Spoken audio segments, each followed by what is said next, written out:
নিয়ে শিশু কিশোর ও নারীদের আটার খামিরে এই দলাই মারাই শখের ফুচকা বানাতে।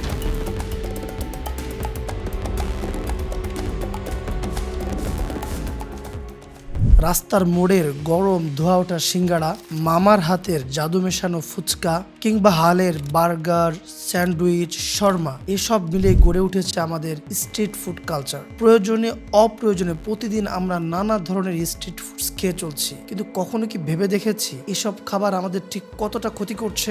আজকের ভিডিওতে তা আমরা কথা বলবো বাংলাদেশের স্ট্রিট ফুড কালচার নিয়ে। আর ভিডিওর শেষে আমরা জানবো কিভাবে ট্রিপল টি ফর্মুলার মাধ্যমে আমরা স্ট্রিট ফুডগুলোকে হাইজেনিক করতে পারি। চলুন তবে মুখরোচক স্ট্রিট ফুডের জগতে ডুব দেওয়া যাক। বাংলাদেশে স্ট্রিট ফুড কালচারটা শুরু হয়েছিল আজ থেকে প্রায় 30-40 বছর আগে। 80-এর দশকে বাংলাদেশে নগরায়ণ শুরু হয়। ঢাকায় টাকা ওড়ে এই মোটাতে বিশ্বাসী হয়ে মানুষ শহর অঞ্চলের দিকে শিফট হতে শুরু করে। ব্যস্তময় শহুরে জীবনে রাস্তার পাশে দাঁড়িয়ে কিছু খেয়ে নেওয়ার ভাবনা থেকে শুরু হয় আমাদের স্ট্রিট ফুড কালচার। 90-এর দশকে বাংলাদেশের শহরে সংস্কৃতি দ্রুত বদলাতে শুরু করে। টিভি ও বিজ্ঞাপনের প্রভাব, বিদেশি কালচারের আগমন এবং কর্মক্ষেত্রে নারী শ্রমিকের অংশগ্রহণ বাড়ে। সব মিলিয়ে মানুষের ঘরের বাইরে যাওয়ার প্রবণতা অনেকটাই বাড়তে থাকে, যার ফলাফল ধীরে ধীরে জনপ্রিয় হতে শুরু করে ফুচকা, চটপটি, সিঙ্গাড়া, সামুচা, পেঁয়াজ, বেগুনি ইত্যাদি সহ আরো অনেক ধরনের খাবার। স্ট্রিট ফুডের সঙ্গে আপনার পরিচয় কিভাবে হয়েছিল এবং আপনার টেস্ট করা বেস্ট স্ট্রিট ফুড কোনটি কমেন্ট করে জানাতে পারেন। 2000 সালের পর থেকে স্ট্রিট ফুডে বার্গার, পিৎজা, শর্মার মতো বিভিন্ন ভিনদেশি খাবার যুক্ত হতে থাকে, যেগুলোকে আমরা সংক্ষেপে ফাস্ট ফুড বলি। ডোপামিনের টানে মানুষ এইসব সুগার ও তেল সমৃদ্ধ খাবার গ্রহণ করতে শুরু করে। আর এই সকল ফাস্ট ফুড বা স্ট্রিট ফুডের কারণে আমাদের ফুড কালচার একদমই চেঞ্জ হয়ে গিয়েছে। ছোটবেলায় আমরা তিলের খাজা, খুরমা, পাপড় কিংবা জামাই বউ চানাচুর বিক্রেতাদের দেখতে পেতাম, কিন্তু আজকাল কি তাদের দেখতে পাওয়া যায়? আমি যখন ছোট ছিলাম তখন দেখতাম যে এক ধরনের চিনি দিয়ে বানানো কটকটি পাওয়া যেত। আমরা 5 টাকা বললে ভুল হবে, 2 টাকা, 1 টাকা এগুলা দিয়ে আমরা সেগুলা কিনে খেতাম, ভেঙে ভেঙে দিত। আজকাল কিন্তু এই সকল বিক্রেতাদের দেখা যায় না। মূলত আমরা এখন এসব খাবার খেতে পছন্দ করি না। আজকাল স্ট্রিট ফুড মানে আমাদের কাছে ফুচকা, মোমো, বার্গার কিংবা শর্মা। 2020 সালের পর থেকে ফুডকার্টের প্রচলন ব্যাপকভাবে বাড়ায় ফাস্ট ফুড তো এখন আমাদের নিত্যদিনের সঙ্গী। কিন্তু এই সকল খাবার যে আমাদের কতটা ক্ষতি করছে সেটা কি আমরা কখনো ভেবে দেখেছি? 2019 সালে বাংলাদেশ কৃষি গবেষণা কাউন্সিলের এক গবেষণায় দেখা গেছে বাংলাদেশের রাস্তার পাশে প্রায় 140 ধরনের খাবার বিক্রি করা হয়। রাজধানী ঢাকায় প্রতিদিন প্রায় 60 লাখ মানুষ এসব স্ট্রিট ফুড খেয়ে থাকে। সাশ্রয়ী মূল্যে স্বাদ, সাধ্য এবং সময় বাঁচানো যায় বলে লোকজন এসব খাবারের দোকানে ভিড় করে থাকেন। অফিসগামী মানুষদের কম খরচে পেট ভর্তি করতে, বিকালে বন্ধুদের আড্ডা জমাতে কিংবা প্রেমিকার সঙ্গে মধুর আলাপের সময় আমাদের প্রথম পছন্দ এসব স্ট্রিট ফুড। ফুচকা ক্রাস্টে কামড় দিয়ে কিংবা মিট বক্সের মাংস চেবানোর সময় আমরা কি কখনো চিন্তা করি এই খাবার আমাদের কি ধরনের ক্ষতি করছে? 2017 সালের নভেম্বরে করা খাদ্যদ্রব্য রাসায়নিক দূষণ ও জীবাণু সংক্রমণ বিষয়ক এক সমীক্ষায় দেখা যায় ঢাকা শহরের 90% স্ট্রিট ফুডে কলেরা ও টাইফয়েডের মতো মারাত্মক রোগ সৃষ্টিকারী জীবাণু পাওয়া গেছে। বিএআরসির গবেষণায় রাস্তার খাবারের নমুনার প্রতি গ্রামে 1100-টিরও বেশি টোটাল কলিফর্মস ও ইকোলাই ব্যাকটেরিয়া পাওয়া গেছে, অথচ প্রতি গ্রাম খাবারে এই ব্যাকটেরিয়া 30টির বেশি থাকায় বিপজ্জনক। গবেষণায় আরও দেখা গেছে এসব স্ট্রিট ফুড খেয়ে প্রতি 10,000 মানুষে ইকোলাই ব্যাকটেরিয়ার কারণে 2 জন, সালমোনাল ব্যাকটেরিয়ার কারণে 4 জন ও ভিব্রিও ব্যাকটেরিয়ার কারণে 1 জন অসুস্থ হচ্ছেন।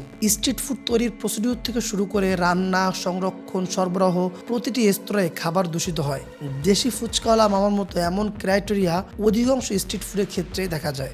যে নোংরা হাত দিয়ে শৌচকার্য করছে, সে হাত দিয়ে টাকা ধরছে, সে হাত দিয়ে গামছা, প্লেট, কাগজ সবই ধরছে, আবার সে হাত দিয়েই মজাদার মুড়ি মাখিয়ে দিচ্ছে, যেন তার এই হাতটা একটা অলরাউন্ডার হাত।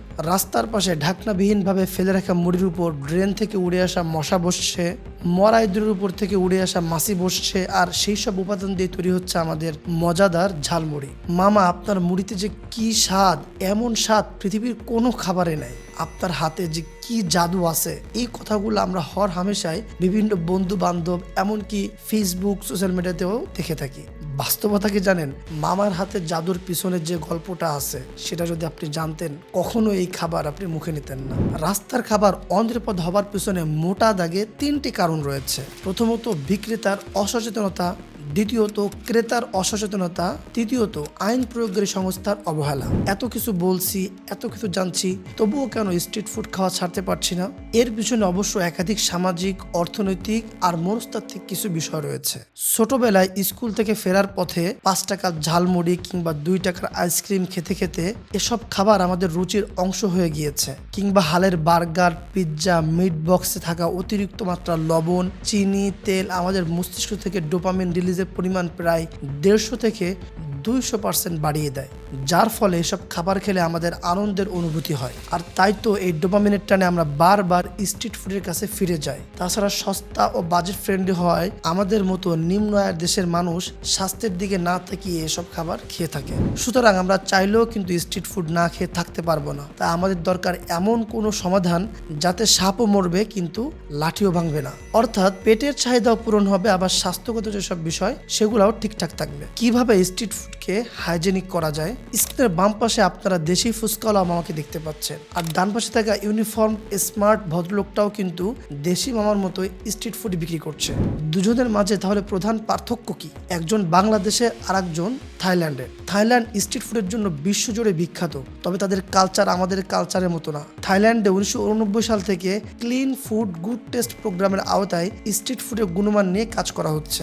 ব্যাংকক শহরে প্রতি 2 থেকে 3 বছরে একবার স্ট্রিট ফুড ভেন্ডরদের স্বাস্থ্য পরীক্ষা করা হয়। খাবার পরিবেশনের জন্য তাদের নির্দিষ্ট হাইজিন গাইডলাইন মেনে চলতে হয়, যেমন গ্লাভস ব্যবহার, হাত ধোয়া, ফ্রেশ পানি দিয়ে রান্না করা ইত্যাদি। পাশাপাশি প্রত্যেকেরই কিন্তু লাইসেন্স রাখতে হয়।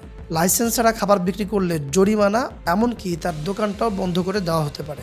এমনকি আমাদের পাশের দেশ ভারতেও স্ট্রিট ফুড নিয়ে সচেতনতা বাড়ছে। কলকাতার মতো শহরে এখন অনেক ভেন্ডরকে নির্দিষ্ট জায়গায় লাইসেন্স নিয়ে তার ব্যবসাটা চালাতে হয়। আবার কিছু রাজ্যে হকারদেরও রেজিস্ট্রেশন বাধ্যতামূলক করা হয়েছে। সেখানে আমাদের বাংলাদেশের কি নিদারুণ অবস্থা!